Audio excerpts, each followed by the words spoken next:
आपका ब्रेक के बाद अगली खबर की ओर आपको लिए चलते हैं, जहां एक तरफ पहले चरण के संघर्ष विराम के खत्म होने के बाद इजराइल और हमास के बीच तनाव बना हुआ है, वहीं अमेरिका के राष्ट्रपति डोनाल्ड ट्रंप ने हमास को आखिरी चेतावनी दे दी है।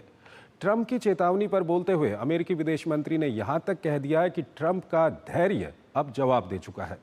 इस सब के बीच अमेरिका और हमास के बीच गुप्त और सीधी बातचीत भी शुरू हो गई है। ये रिपोर्ट देखिए। संघर्ष विराम के पहले चरण खत्म होने के बाद अमेरिका इजराइल ने पिछले दिनों एक तरफा इसके विस्तार की घोषणा कर बचे खुचे बंधकों की रिहाई का दबाव बना रहे हैं, लेकिन हमास है कि इसे मानने को तैयार नहीं है। उसका कहना है कि समझौते के मुताबिक संघर्ष विराम के अगले चरण के लिए बातचीत होनी चाहिए, जबकि अमेरिका का कहना है कि रमजान और यहूदी त्योहार पासओवर तक किसी तरह का कोई हमला नहीं होना चाहिए। लेकिन अब राष्ट्रपति ट्रंप ने अंतिम चेतावनी दे डाली है, जिससे हमास और गजा के लोगों की धुकधुकी बढ़ गई है कि कहीं उन्हें गाजा से ही न खदेड़ दिया जाए। ट्रंप ने कड़े शब्दों में कहा है कि हमास सभी बंधकों को वापस करे, नहीं तो उनकी मौत तय है। उन्होंने सोशल मीडिया ट्रूथ पर लिखा कि सभी बंधकों की रिहाई के साथ शव को लौटाया नहीं तो हमास के लिए सब कुछ खत्म हो जाएगा। उन्होंने कहा कि हमास के लिए गाजा छोड़ने का समय आ गया है, जबकि गाजा के लोगों का एक सुंदर भविष्य इंतजार कर रहा है। अगर समझदारी भरा कदम नहीं उठाया गया तो सब कुछ बर्बाद हो जाएगा, और इसके लिए अमेरिका इजराइल को हर संभव मदद मुहैया करा रहा है। वहीं अमेरिकी विदेश मंत्री मार्को रूबियो ने कहा है कि हमास को ट्रंप की धमकियों को गंभीरता से लेना चाहिए। उन्होंने कहा कि ट्रंप का धैर्य अब जवाब दे चुका है, जबकि हमास का कहना है कि ट्रंप अपनी बार बार की धमकियों से इजराइल को संघर्ष विराम समझौते से पीछे हटने और गाजा की घेराबंदी को तेज करने का समर्थन कर रहे हैं। ट्रंप का यह बयान ऐसे समय में आया है जब अमेरिका ने हमास के साथ सीधी और गुप्त बैठक शुरू की है। कतर और मिस्र के प्रतिनिधियों की मौजूदगी में हुई बैठक में बंधकों की रिहाई के मुद्दे पर चर्चा हुई। बैठक के बाद ट्रंप के धमकी भरे बयान से यही संकेत मिलते हैं कि हमास अपने रुख से पीछे हटने को तैयार नहीं है। इस बीच अमेरिका ने अरब देशों द्वारा सुझाई गई गाजा पुनर्निर्माण योजना को खारिज कर दिया है। ट्रंप प्रशासन ने कहा है कि राष्ट्रपति गाजा को लेकर अपने विजन पर अडिग हैं, जिसमें गाजा से फिलिस्तीनी नागरिकों को बाहर रखने और गाजा को अमेरिका द्वारा पर्यटक स्थल में बदलना शामिल है। पिछले दिनों काहिरा में हुई बैठक में मिस्र ने गाजा के पुनर्निर्माण योजना पेश की थी। ट्रंप के प्लान के विपरीत गाजा के लोगों को दूसरी जगह बसाने के बजाय यहीं पर रहने देने का सुझाव दिया गया है। गाजा का प्रबंधन करने के लिए स्वतंत्र फिलिस्तीनी टेक्नोक्रेट्स के एक समूह की बात कही गई है, जो वास्तव में हमास की जगह लेगा। आलोक बंसल हमारे साथ जुड़े हुए विदेशी मामलों के जानकार हैं, उनसे हम सवाल पूछेंगे। आलोक जी, पहला सवाल आपसे हम यही पूछना चाहेंगे कि जो संघर्ष विराम का दूसरा चरण जिसकी बातचीत होनी थी, वो बातचीत अभी तक नहीं हो पाई है, क्यों नहीं हो पा रही है? कौन इसके लिए जिम्मेदार है? मुझे लगता है बदले परिवेश में अब इजराइल को लगता है कि उसको जो दूसरे दौर की बातचीत करनी थी उसको वो शायद अब अलग तरीके से करना चाहे।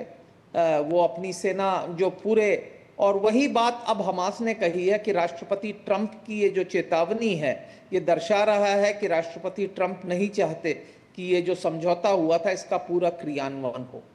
अब गेम ऑफ एक ब्रिंकमैनशिप चल रहा है, जहां ट्रंप ने कहा है कि बंधकों को नहीं बनाया तो मैं उनको नेस्तनाबूद कर दूंगा, और दूसरी तरफ हमास ने कहा है कि हम ऐसा नहीं करेंगे जब तक कि समझौते का पूरा क्रियान्वयन नहीं होगा। तो ये अब एक गेम ऑफ ब्रिंकमैनशिप है, और इसमें देखना पड़ेगा कि पहले पलक कौन झपकता है। इस सब के बीच सवाल ये भी उठता है आलोक जी, एक तरफ तो डोनाल्ड ट्रंप धमकी दे रहे हैं, वहीं दूसरी तरफ इस तरह की पुख्ता जानकारी है कि 1997 के बाद पहली बार हमास और अमेरिका के बीच में सीधी और गुप्त बातचीत शुरू हो गई है। इसको आप किस तरह से देखते हैं? क्योंकि अमेरिका की ये पॉलिसी रही हुई है कि वो किसी टेररिस्ट ऑर्गेनाइजेशन से बातचीत नहीं करेगा, इसे आप किस तरह से देखते हैं? देखिए, राष्ट्रपति ट्रंप का नजरिया बिल्कुल दूसरा है। वो हर चीज को एक डील की तरह देखते हैं, और उनकी जो डील मेकिंग की जो प्रोसेस है वो एक ही है कि पहले दुश्मन के ऊपर जितना ज्यादा से ज्यादा दबाव बनाया जा सकता है फिर दबाव बनाया जाए और फिर उससे नेगोशिएट किया जाए। तो उनका ये मानना है कि इसमें हमें एक फेवरेबल पोजीशन मिल जाती है। कि दबाव के बाद हम थोड़ा जो उसको दबाव को कम करते हैं तो शायद लोग समझौते के लिए और डील के लिए तैयार हो जाते हैं। ये बिजनेस में ये प्रोसेस उन्होंने काफ़ी सक्सेसफुली चलाया है, काफ़ी सफलतापूर्वक, तो उनको लगता है कि अब वो अंतर्राष्ट्रीय विषयों पर भी यही तरीका अपना सकते हैं। तो एक तरफ जहां उनके वक्तव्य जो है हमास को चेतावनी दे रहे हैं, दूसरी तरफ उनके जो इंटरलोक्यूटर्स हैं वो गुप्त रूप से हमास से बातचीत कर रहे हैं। तो दोनों ही साथ साथ चल रहे हैं। उनको लगता है कि वो इसके माध्यम से एक डील क्रैक कर ले। इजराइल को क्या इससे खुशी होगी कि अमेरिका सीधे हमास से बातचीत कर रहा है? देखिए, जिस तरीके के वक्तव्य आ रहे हैं वो इजराइल के पक्ष में है और मेरे ख्याल से इजराइल को इससे नाराजगी नहीं होनी चाहिए, क्योंकि जो समझौता किया गया था वो उससे भी ज्यादा कड़ी शर्तें अब उस पर लग रही हैं, क्योंकि समझौते के अंतर्गत तो गाजा पुरानी स्थिति तक लौटना था, रिकंस्ट्रक्शन होना था, बहुत कुछ होना था। और जो राष्ट्रपति ट्रंप का जो प्रपोजल है उसके बाद तो गाजा से फिलिस्तीनियों का नामो निशान मिट जाएगा एक तरीके से। तो वो जो प्रस्ताव है और अब जो धमकी दे रहे हैं कि अगर इन्होंने बंधकों को नहीं छोड़ा, क्योंकि इजराइल के ऊपर जो दबाव है वो बंधकों का दबाव, और इसलिए इजराइल चाहेगा कि बंधकों को छोड़ा दिया जाए। लेकिन अब राष्ट्रपति ट्रंप क्या करते हैं उसके ऊपर निर्भर है काफी हद तक कि जो दूसरे स्तर की जो बातचीत होनी थी, दूसरे दौर की फिलिस्तीनियों और इजराइल के बीच में गाजा समझौते के अंतर्गत, उसका क्या होता है। इस सब के बीच हमास का ये कहना है कि अमेरिका से जिस तरह के बयान आ रहे हैं वो कहीं ना कहीं इजराइल की आक्रामकता को बढ़ाएंगे। इसे आप किस तरह से देखते हैं?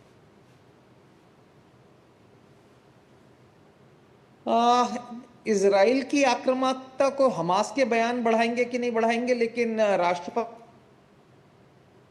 बाद इस बात की संभावना काफी है कि हो सकता है कि इजराइल इस समझौते से बैकआउट करे और हमास के ऊपर जो दबाव है उसको और बढ़ाने की कोशिश करे। एक सवाल और आलोक जी, जो अभी तक गाजा के पुनर्निर्माण के लिए जितनी भी योजनाएं आई हैं, चाहे वो डोनाल्ड ट्रंप की योजना रही हो या अरब देशों की योजना रही हो, डोनाल्ड ट्रंप तो ये कहते हैं कि वहाँ से फ़लस्तीनियों को दूसरी जगह बसाया जाए, वहाँ पर रिवेरा बनाया जाए। लेकिन अभी जो हाल में अरब देशों की बैठक हुई थी उस बैठक में भी पुनर्निर्माण की बात की गई। हालांकि फ़लस्तीनियों को वहाँ से हटाने की बात नहीं की गई, लेकिन कहीं ना कहीं हमास को साइडलाइन करने की बात कही गई है। तो इसका हमास पर, क्योंकि दोनों अरब देशों की भी हम बात करें या डोनाल्ड ट्रंप के प्लान की भी बात करें, तो हमास के रुख पर इसका क्या कुछ असर आप देख रहे हैं? देखिए,